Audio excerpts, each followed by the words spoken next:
Ladies and gentlemen, it's Friday, November 16th. It's that time of the hour for your favorite NFL show. Welcome to Week 11 of the Blitz Zone. Hi, everybody. My name is Eric Rosen, and I'm coming to you live from the studios of CTV in Staten Island, New York. And tonight we're going to be talking about a lot of things going on, including how about all those records this past week? Some infamous, some good ones. But we'll get to all that action, including Le'Veon Bell and so much more. But yeah, let's start off with Le'Veon Bell. As you know, Le'Veon Bell, the running back, or former running back of the Pittsburgh Steelers, decided not to sign the transition tag by the November 13th deadline, therefore foregoing $14.5 million for a single season. Imagine that, folks. You're all working, a lot of you working class people or people just living paycheck to paycheck. And this guy has the opportunity to play football for a single year for $14.5 million, and he says no to it. How does that sit with a lot of you? Probably not good. And it shouldn't sit well with him either in one respect. But from his point of view, and we have to try and see from his point of view, he's trying to set the market for running backs because they are the most woefully underpaid players in terms of skill position players. Wide receivers make more. Quarterbacks, of course, they make $30-35 million a year. The left tackle makes more, and that's the guy protecting just the blind side of the quarterback, which is very important, including if you ever saw the movie The Blind Side, really good feature film, starring Oscar winner Sandra Bullock. But anyway, other position, cornerbacks even make more money than the running backs. And the running backs take a lot of the abuse as much as the quarterback. They have to block, they have to run, and sometimes they may make a throw or two. It's amazing what they have, a lot of the things that they have to do where they have to shift. I'm just saying the running backs deserve just as much of that big time money as the other position players in the NFL. I know some people are probably thinking to themselves, what is he talking about? But come on. Le'Veon Bell was probably one of the best all-purpose backs in the league. So he wanted to make a stance. He wanted, from his point of view, he was making a stance. He was drawing a line in the sand while the fans in Pittsburgh couldn't care less. In their minds, like, shut up, sign the contract, play for us, and that's it. Now that he's been gone, they got James Conner. So you know what? I think the fans of Pittsburgh probably have moved on. Some have, unfortunately, probably burned Le'Veon Bell's jersey at this point in time. And even though you just spurned about $60, $70 down the drain. But hey, it's your money. Do what you wish. Now, as for Le'Veon Bell's future, there are going to be several teams knocking on his door. I wouldn't be shocked if the Miami Dolphins is a potential team. Yes, you got Frank Gore and you got Kenyon Drake, but Frank Gore is in his 30s. He doesn't have many years to play this game. He's getting towards that point where I think maybe he's got a year or two left, and that's it. You need a long-term solution, and Le'Veon Bell is still in the prime of his career. Granted, he didn't play this year, but doesn't mean he's been sitting at home on his couch eating nothing but potato chips and drinking soda and not keeping himself in shape. After all, he invited players, I believe it was to California, to work out with him while he was negotiating, in his mind, a better long-term deal with the Steelers, when the Steelers pretty much told him, no, we're not going to give you what you want. Now, again, the Miami Dolphins, definitely a potential spot for him to go to. The Indianapolis Colts, who are going to be raking in with the highest cap space to go with Marlon Mack. That would be a crazy tandem right there. Even though, they got the other Nilsley, but I think Mack and Bell could be the best running back tandem in the NFL if they are together in Indianapolis. Since Indy has won 4 consecutive games due to the fact that the offensive line has not given up a single sack, if you add Le'Veon Bell to the mix with Andrew Luck, God knows where they're going to be, where they can go. They got nowhere to go but really high. Now, another team, of course, locally here, wink, wink, the New York Jets. That's right, who are coming in with the second highest cap space into the 2019 free agency period. How much of a chunk of that cap space will it take out of the Jets to get Le'Veon Bell? Will the fans be receptive to him? After all, Bilal Powell had the same skill sets, versatile running back, good out of the backfield, but unfortunately for Bilal Powell, his season and possibly his career is over. He had an unfortunate neck injury that took place in the Vikings game a few weeks back, in which, of course, the Jets lost it. That was the beginning of their 4-game losing streak. On top of losing him in that game, which, it's really sad the way it went down. But now with Bilal Powell gone and just Isaiah Crowell, yes, you got McGuire, but he's men's and men's. You need a premier person who's going to really bring some luster and fire to that backfield besides Isaiah Crowell. If you add him with Le'Veon Bell, the two of them who used to be former foes, now together working on the same team, come on. Could be a match made in heaven or hell, depending on the way things work out. But I would love to see the two of them together in New York. I would like to see Le'Veon Bell signed by the Jets. It's just a matter of price. Guy's going to want to command a long 5-6 year deal somewhere in the $100 million range, of which guaranteed, 50, 60 million. He wants to be the highest paid running back in NFL history. And he may be that person. And there are possibly other teams to give a look at. Oakland Raiders, too, may try to take a crack at if they can afford him, that is. Yeah. Because honestly, Marshawn Lynch, he's, the fact that this year he's not playing that well. Doug Martin is a shell of his former self. They need a running back as well, come to think of it. Somebody to really give that team some luster as well. Not thinking of any other teams at the moment, but at some point later, it will come to me.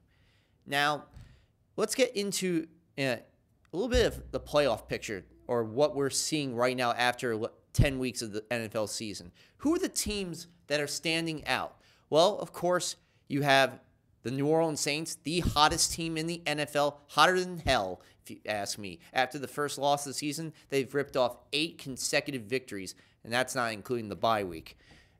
And the reason they were able to do all this, of course, with the guy who's tied for the league lead in receptions, Michael Thomas at 78. You have Drew Brees, who just got his 509th touchdown this past weekend in that shellacking in the Queen City in Cincinnati. But he's also completing 77% of his passes this year.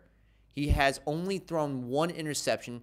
He's thrown 21 touchdowns, and has been sacked, I think, second to lowest or lowest in the league 9 times. And that's due to the fact that he has such a quick release with the football that no opposing defensive end can get to him before the ball comes out of his hands. And the offensive line, you have to give up to them doing a great job as well. And you got some good secondary receivers that he throws to on top of it.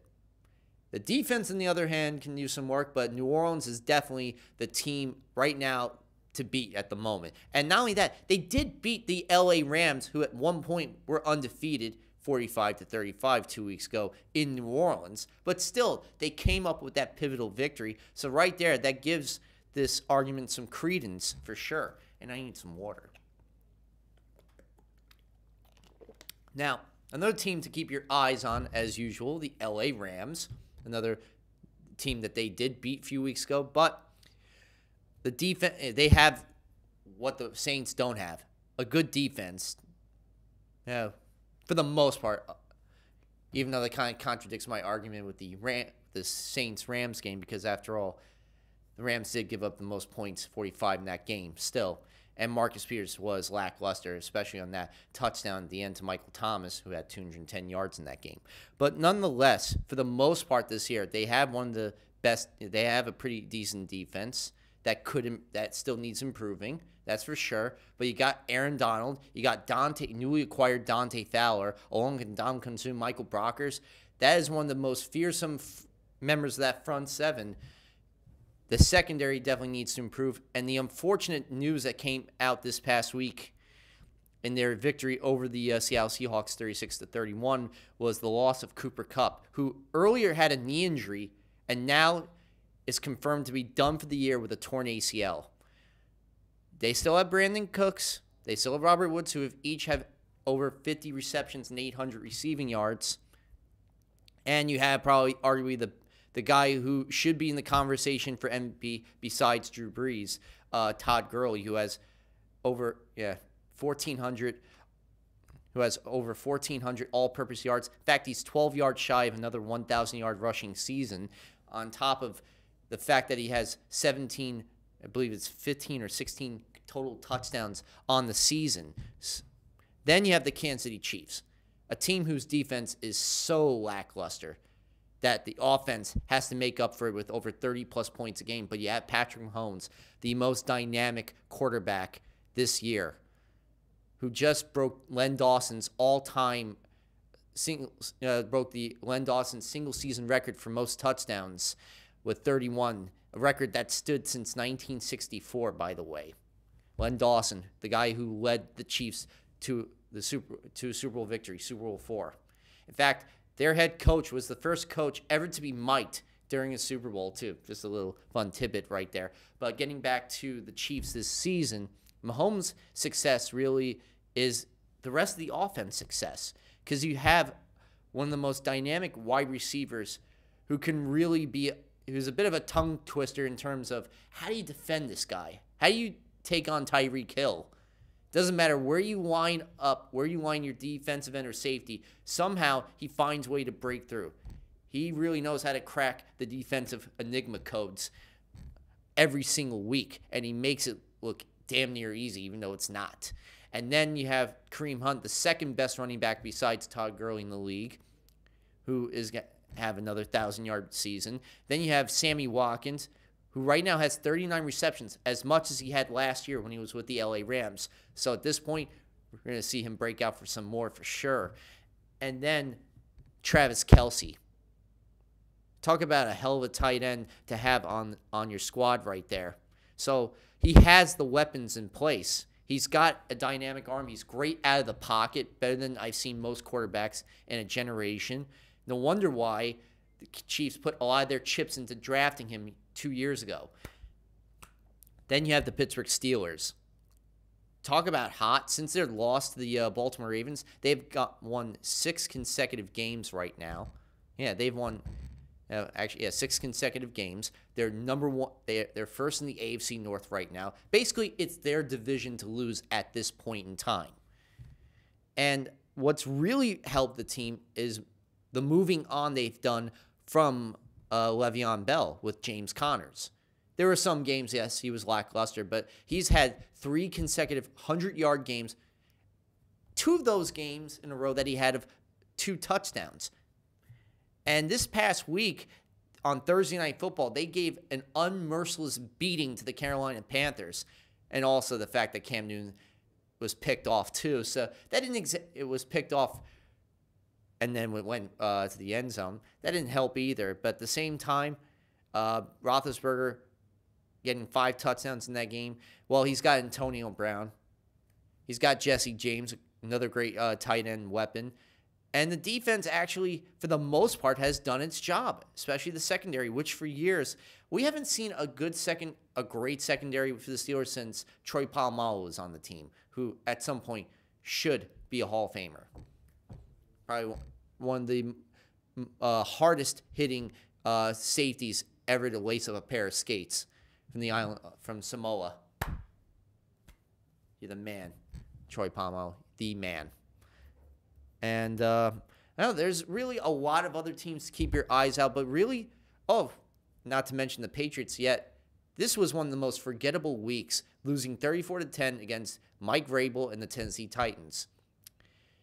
The fact that he was 1 of 6 against the Blitz this past week, when combined in the last 6 games, was 42%, 45.8% completion percentage against the Blitz, and he was paltry this past week. It really shows you that there are teams who have the ingredients, who have the recipe for how to beat Tom Brady. And what they did was, which every team should do, disguise coverages and blitzes. Don't give Tom Brady any inkling what you're going to do, because him and Drew Brees and even Peyton Manning are great at pre-snap reads and adjusting on the fly. And that's what Tennessee didn't do. They didn't give him any easy reads, and they got in his backfield. In fact, against the Blitz, he was sacked 3 times this past week by that Titans defense. So it really shows you that if there's a will, there's a way to beat Tom Brady. It's just difficult times. And let's not forget that a lot of the players on the Titans team have connections to the Patriots. Their general manager was a scout for the Patriots. Their running back, Dion Lewis, was a Patriot. Their cornerback and their safety, Logan Ryan and Malcolm Butler. Though Malcolm Butler is the cornerback, Logan Ryan. Actually, they both were cornerbacks special for the Patriots. But still, former Patriot members right there. One of their offensive linemen, a former Patriot too. Dean Pease, the defensive coordinator, used to work with the Patriots. Then, of course, left them to go to the Ravens years later. But the fact is, a lot of Patriot connections, and Mike Vrabel, who won 3 Super Bowls with Bill Belichick. So the student beat the teacher this time around. Usually the teacher, when it comes to Bill Belichick, always beats on his students in years past. So it was refreshing in a sense to see this, but at the same time for Bill Belichick, his usual morose, they were just a better team than us. They were a better team. And he's a great coach, don't get me wrong. 5 Super Bowls after all, 8 appearances, but still. I just wish sometimes he would have a little more personality at his press conferences, but hey, this is what he does. This is how he coaches the team. And sometimes on occasion you do get a wink or a smile from him. Other than that, he's very serious. Why so serious? Granted, the Joker reference has nothing to do with him, but nonetheless, the Patriots are definitely a team that always you have to keep your eye on when it comes to January. And right now, they still have a commanding lead in the AFC East at the moment. And the only team to have won the AFC East last week, and I can't believe I'm saying these 2 words, Buffalo Bills. All right, we spent a lot of time talking about that. Oh, and by the way, Terrell Austin, the former DC for the Cincinnati Bengals, let go. Why? His defense in the last 3 weeks have given up 500-plus yards. That is a new record for low, that is, in the modern Super Bowl era. All right, let's go to the week. That was Week 10 in the National Football League, starting with the Kansas City Chiefs at home against the visiting Cardinals of Arizona, and I got to have some more water. That's why I need some other people here with me. I can't do this by myself at times. I don't like to always hear the sound of my own voice for a whole hour. Or maybe I do. Anyway, here we go. Chiefs being visited by the Cardinals. Or the ghost of... No, they're not even any ghosts whatsoever. So you got Josh Rosen, who's not related to me at all by any means. Rookie from UCLA. Taking his team to Kansas City in one of the loudest stadiums besides the Emerald City with the Seahawks. And on the opening play of the game right here. Now, basically in the opening play of the game, Patrick Mahomes gets the ball, zips right down to Tyreek Hill on a 38-yard reception. 2 plays later, throws another beautiful 37-yard catch into the end zone to Tyreek Hill's hands. That was one of 2 touchdowns on the day. In fact, on Tyreek's second touchdown, he commandeered and took a CBS camera and filmed his own penalty. Yep, he got penalized and probably got fined by the league for that little stunt. But nonetheless, the guy is dynamic for a reason.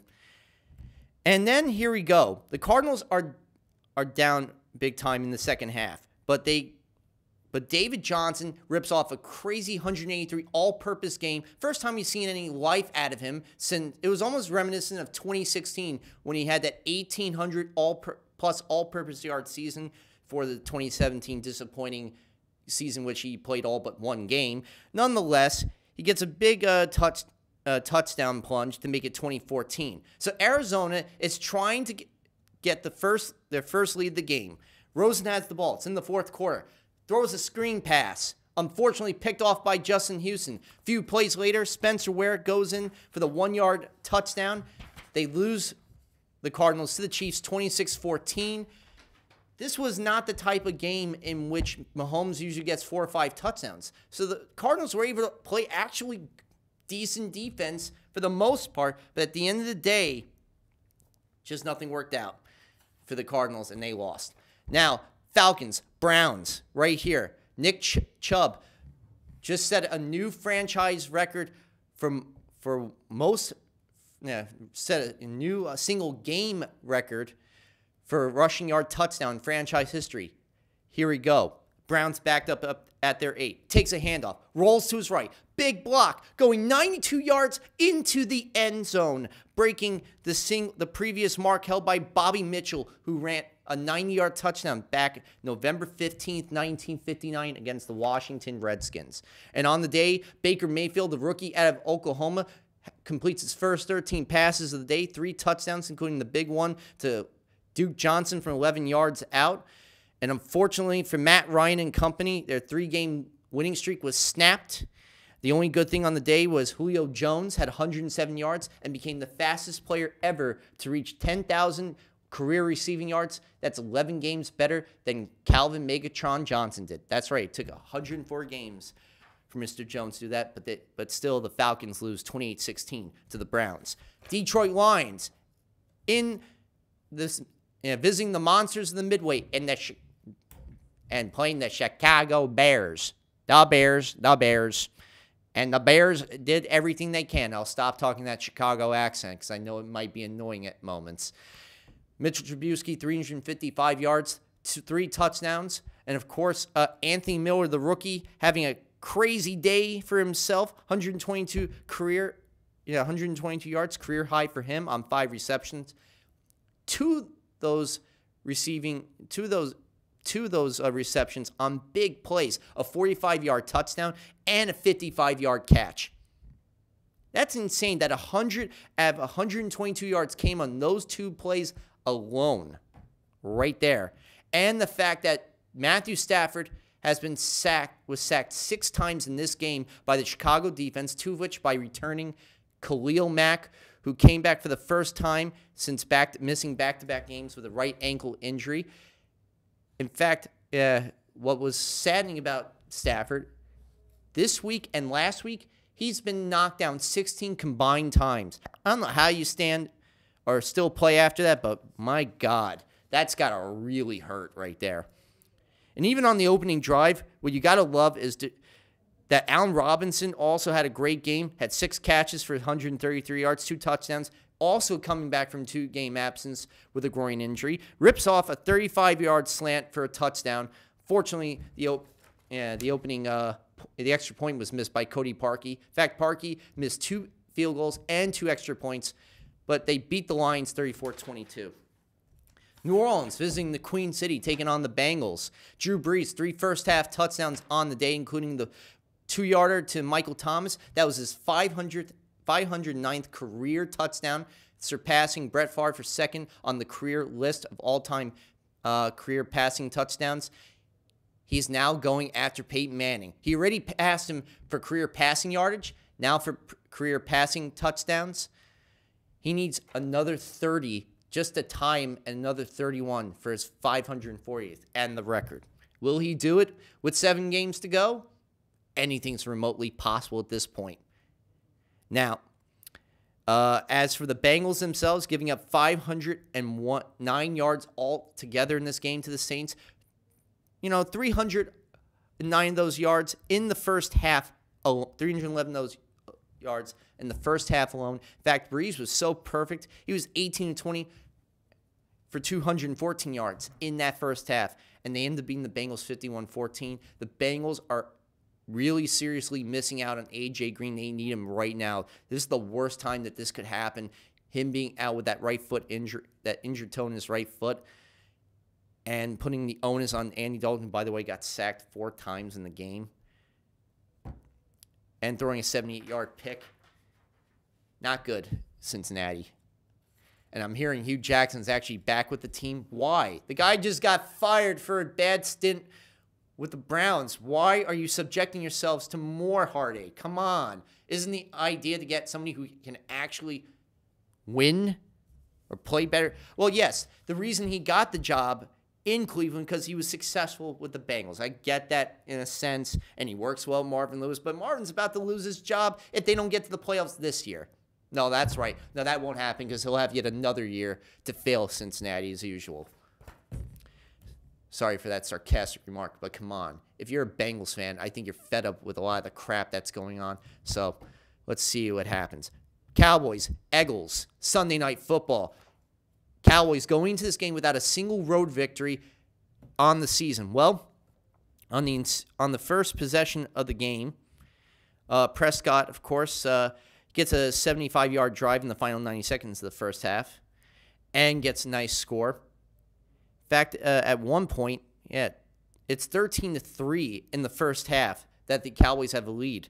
So Wentz finally gets his team going in the second half with a 15-yard TD to Zach Ertz, and then hits him again for a 12-yard play. 12-yard play, and finds Ertz a few plays later. Then, then the Cowboys extend their lead with a 7-yard pass, touchdown pass to Ezekiel Elliott, making it 20-13. Then the Eagles answered back. Nelson Aguilar for a 51-yard catch gain to get to the Cowboys 8. Then Wentz throws a pass into the back of the end zone to Zach Ertz, tying the game at 20-all. Here we go. The game's tied 20. Going to the final drive of the game right here. So Michael Gallup, the rookie, gets a big screen pass on 3rd and 15 to get to the Cowboys 35. At the Cowboys 35, gets a 25-yard gain on that play. Then a 21-yard completion from Prescott to Cole Beasley. Then Allen Hurns, 17-yard gain to get to the Eagles 1. Then Prescott plunges into the 1-yard line for the go-ahead score at 27-20. Eagles, of course, trying to get the ball back. Couldn't do anything with the final possession of the game.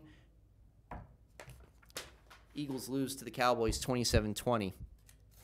Dolphins, Packers in Green Bay. Need some more water. I don't need to keep pointing out that, do I? But that's okay.